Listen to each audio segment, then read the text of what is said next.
don't want to join the military today to go to war, and we're not going to force them. I think conscription would be an interesting thing in the United States and in England, but I think that there'd be an uproar that would be deafening. And the thing is, the United States, at least, is if you look at the military today, it's made up of people from the third and fourth socioeconomic quintile. The first socioeconomic quintile doesn't participate. If we go to war with in Iraq and over Iran, I wonder whether Trump's two sons, who are of military service age, will join. Don Jr. is too old, but Eric and his youngest son, at 19, are both military age. I wonder if they'll join. Which begs the question then, when the US went to war with Iraq, did the Bush and Cheneys of the world lead the example with their own fine military records, motivating people to sign up? No. Matter of fact, Cheney was arrogant about it. He said he had better alternatives. At least Bush was a pilot in the National Guard. He did something, but it's a sad case. It's a sad case when you look at the signatories to the American Declaration of Independence. There are 56. Virtually all of them fought in the war, and many of them paid huge price for their service in the war. But today we don't do that. We have I characterize the United States today as having an alligator ass and an alligator mouth and a chipmunk ass. And here in the UK, people are reluctant to sacrifice their lives for the wishes of Keir Starmer. He's the most despised prime minister in the history of polls, and people are disgusted by him. So Sophie wants to know, what does this attack on Iran mean for us? Well, it means that we'll pay a price for an election of a criminal who is a proven sociopath and a inexperienced administration that is condoning this war and supporting it. But the American people pay a huge price, I think, in terms of soft power, in terms of blood and treasure. Next question is from Agent Orange. Major General is correct. No one will be held accountable. I've always asked, why don't commanders run for president? Who else has more experience and a degree? Well, I think we have seen people run for president. We've seen a number of our in previous centuries. In the 19th and the 18th century, we had a number of former generals run for president. But I think that the other thing is that sometimes the current group of generals and admirals is overstated too. I think the heroism is at the E5 and the 03 level, not at the general officer level today. Agent Orange was just asking also, what branch were you? Army. Okay. Seeking is back with, do you agree that in order to have peace, you need to be prepared to go to war? Yes, but you need to go to war only if diplomacy and every other means to achieve your ends is satisfied. You don't go to war for specious reasons, and you have a plan. You have a clear mission. You have an exit plan. You have the support of the people. You have support of the allies, and we have none of that in most of the wars. Eric wants to know if these bombings will cause Iran to back down. I doubt it. I think that they can't back down now. They back down now, they'll lose control of their country, and I think that they're committed to proceeding with a response of some sort over the next several weeks or months. I have to compliment your audience. They have some good questions. Yeah, they're really tuned in. Thanks to guests like Scott Ritter has been educating us. So, John, is Iran a far more capable enemy than Afghanistan? Oh yes, yes. Afghanistan was the Taliban, and yeah, I don't think there's any comparison between the two of them as enemies, and the way they'll fight wars and the resources each country has. Which means this should play out much differently from Afghanistan and Iraq. Absolutely. Yeah. Okay. Let me see. Maria, why do you think Trump did this if he said no new wars and his base is against what he just did? So didn't you answer earlier on? It was Israel. Well, I mean, trying to get into Donald Trump's head is like going into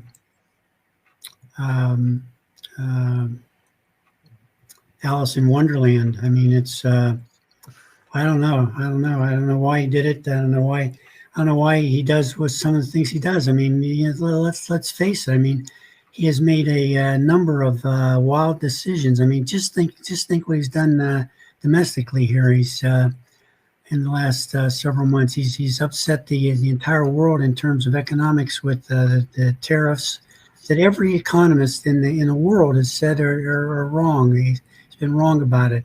He's upset the world in terms of the JCPOA. He's vacillated with regard to NATO. I mean, the guy is mercurial at best, and that's the thing that you can't have at that level. You have to have some stability and some predictability, and he majors in chaos. So Graciela is wondering whether you've heard anything about the Greek army and navy getting ready. I haven't heard anything about the Greeks getting involved. I don't know what the capability, what the real capability of the Greek military is today. I think it's not all that great in comparison to Egypt or Turkey or other countries in the area. Does the USA have some kind of weapon that no one knows about because it was been developed in underground bases?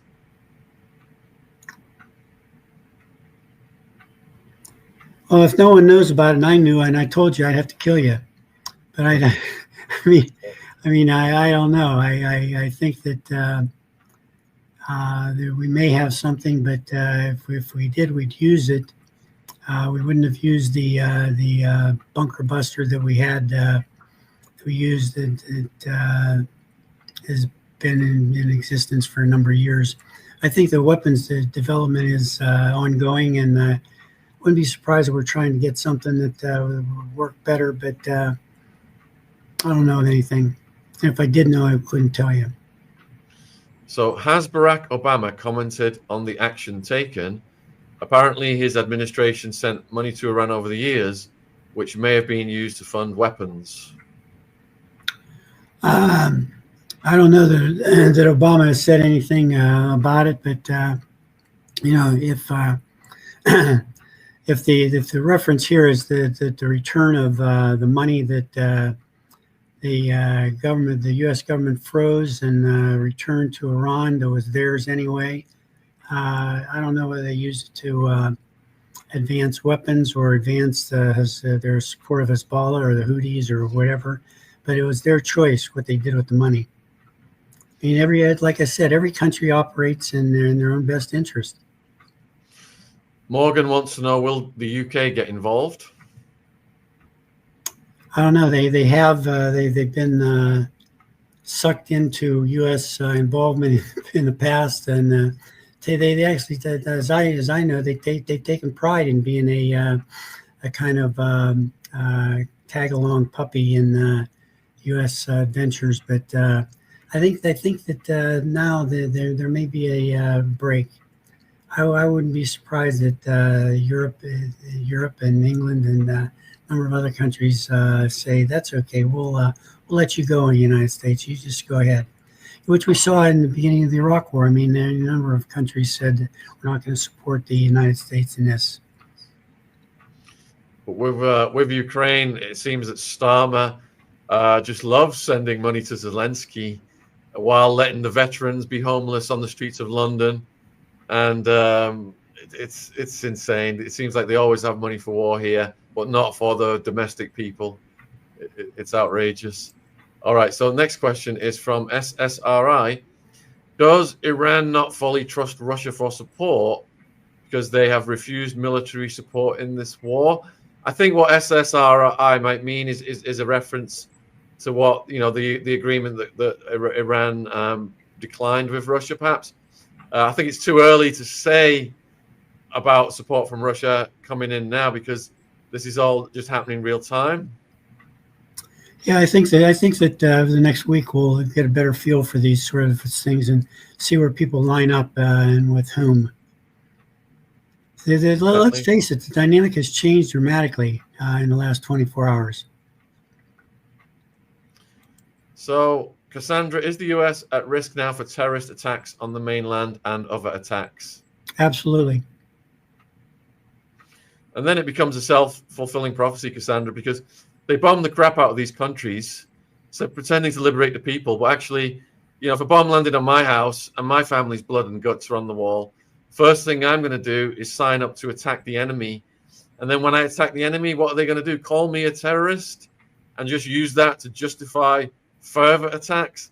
And that's how this thing just becomes a self-fulfilling circle that never bloody ends. But it's a constant money go round, isn't it, for the vested interests of the military-industrial complex, perpetual war? Absolutely.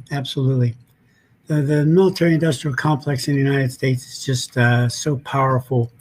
We're at the Eisenhower Media Network. We announced last week in Washington, D.C., under the leadership of Ben Cohen, that we're going to have the Up in Arms project to reduce the military budget. But, if you look at the military budget of the United States, it's 10 times larger. It's larger than the next 10 countries in the world combined. And the fact of the matter is that we haven't won a war. We've won one war since World War II. We tied in Korea, we lost Vietnam, we won the first Gulf War, we lost in Iraq, and we lost in Afghanistan.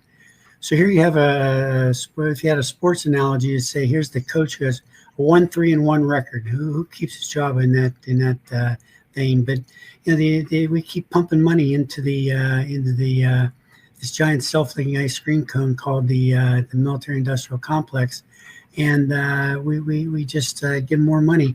And the thing is, the Pentagon can't even pass an audit. They can't even tell us where the money went.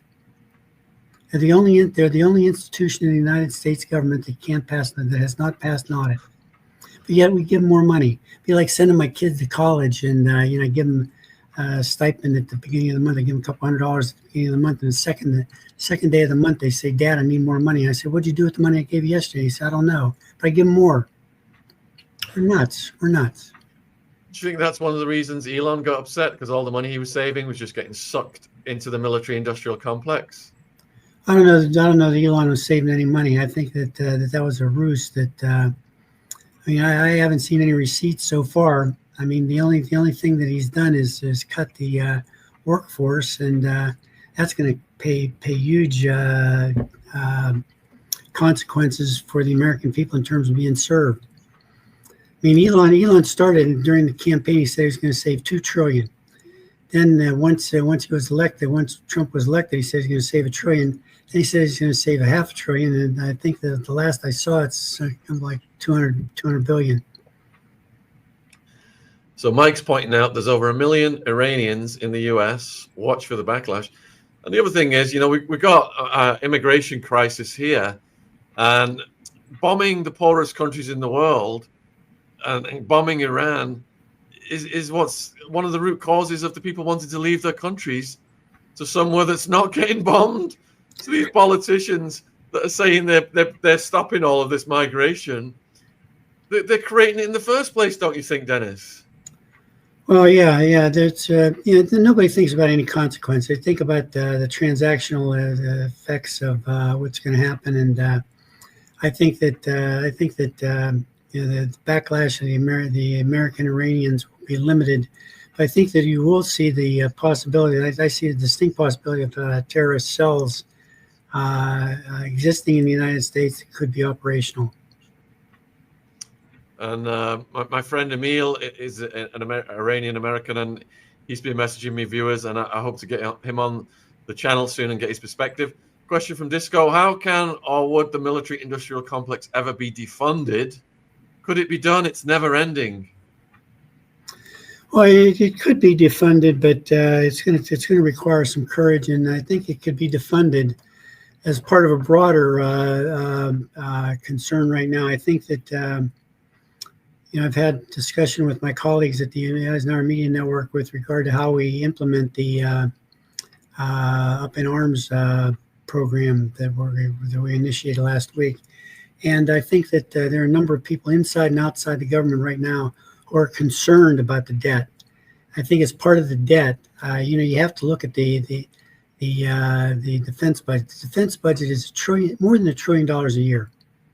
When you think about it, I mean, I ask people in the United States, audiences in the United States, is the VA part of the VA budget part of the defense budget? So, gee, I don't know, but it's not. It's $400 billion a year now, $400 billion. So you take the $400 billion and the $800 billion that they have in the defense budget, have $1.2 trillion, and that's a huge that's a big piece of this. The U.S. budget is a very small part of it is discretionary. So I think that we'll have an opportunity to address it. But there are powerful forces. I mean, and it's a giant self-licking ice cream cone because the senior uniformed bureaucrats in the Pentagon cater to the arms merchants in the United States. They in turn give campaign contributions to the members of this House and Senate Armed Services Committee, and the defense contractors give post-retirement employment to senior admirals and generals. So it's a giant self-licking ice cream cone that needs to be aborted. But I think there are a number of people like Ray Dalio and others in the United States who are outside the government, and even Warren Buffett, who will take this on. Anne Marie wants to know, in your opinion, who is the most peaceful and just U.S. president, the one you most admire?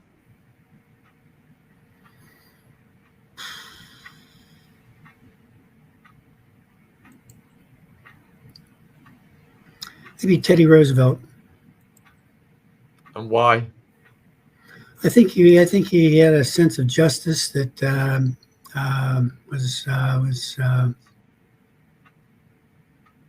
powerful. But I think that this idea of justice, I'm a practicing Stoic, and the Stoics talk about 4 principles of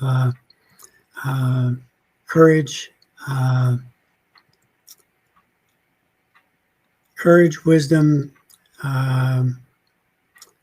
temperance, and justice. And I don't think you find that in many people in the United States today who occupy positions of power. Indeed. I don't think they've got a copy of Marcus Aurelius's Meditations in their backpacks either. No. So what about Kennedy then? Because Kennedy tried to assert his power over military operations and intelligence operations, and look what happened to him. Yeah, I think that you have to take a look at presidents. That was a tough question. That was a very tough question, but I think that it comes down to a matter of character, and for me, it comes down to a matter of character. And I view the leaders in the context of people like Marcus Aurelius and Seneca and even modern people like James Stockdale, for instance. I think that most presidencies are dictated by powers and sources and events outside their power, their own power, and they're either strapped to a rocket ship or they're doomed to failure. But you know, I mean, if you talk about decency, you talk about people like Jimmy Carter. Jimmy Carter was a very decent man, but he had a failed presidency by most historians' assessments. Yeah, I'm a huge fan of Epictetus as well. So Sky is asking, do you think the next round of bombings will be justified by them saying they didn't quite locate the plutonium yet? I don't know what will justify it, but it's the whole thing is a creative opportunity for the public affairs people at the Pentagon to go crazy. I mean, you can't. I don't know what the justification will be, but you know, it'll be there. But and then 50% of the United States will buy it, and 50% won't. I think Eric's might be referencing the two Chinese ships in the area. The question is, does China have backroom technology that could disable or blow up the US equipment if we go at it with them? Oh yeah, they have a number of things. You know, the thing you have to realize is that if we go to war with China, probably be fought in the South China Sea and 7,000 miles away from the base of the United States, and that puts us at a distinct disadvantage. But there was a report about a month ago or 2 months ago where Hexas said that China had the ability to sink most of our aircraft carriers. And you know, the thing is, you know, if you look at the American people and you see an aircraft carrier go sink to the bottom of the South China Sea or the Straits of Hormuz, and 5,000 sailors bobbing around in the water, and we can't do anything about it because we don't have air superiority to rescue them, and the American people are going to go batshit. Will the Persian Gulf be shut down? I think so. I would not be surprised if it's not, at least for a period of time. I think the Iranians have demonstrated they can strangle the Straits of Hormuz, and it's a perfect